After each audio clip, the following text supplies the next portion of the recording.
Presiden Joko Widodo mendesak Presiden Amerika Serikat Joe Biden untuk berbuat lebih banyak demi mengakhiri kekejaman di Gaza dan membantu mewujudkan gencatan senjata.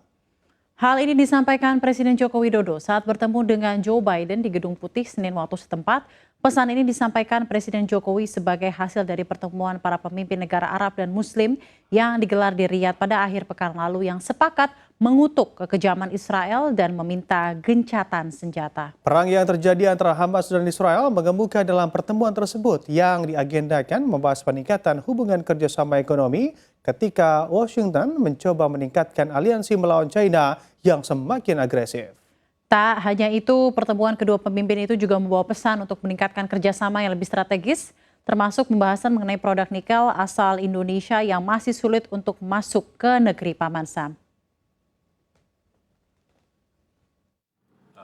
It is an honor for me to fulfill the invitation from President Biden to visit Washington, D.C.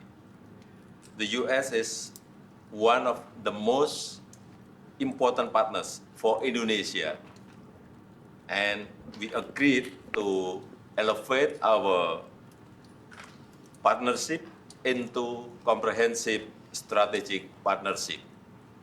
But most importantly, we have to give a real meaning to it. For Indonesia, economic cooperation is priority, including on supply chains issues. Indonesia also wishes our partnership contribute to regional and global peace and prosperity. So Indonesia appeal to the U.S. to do more to stop the atrocities in Gaza. Ceasefire is a must for the sake of humanity. Once again, thank you for your invitation, President Biden. Thank you. Today we're talking about taking our relationship to launching the highest possible level of cooperation, a comprehensive strategic partnership. This will mark a new era in the relationships between the United States and Indonesia, across the board, affecting everything. It includes enhancing security cooperation, particularly maritime security, and it includes expanding our work together to build a secure and resilient supply chain. It includes deepening our collaboration to combat the climate crisis.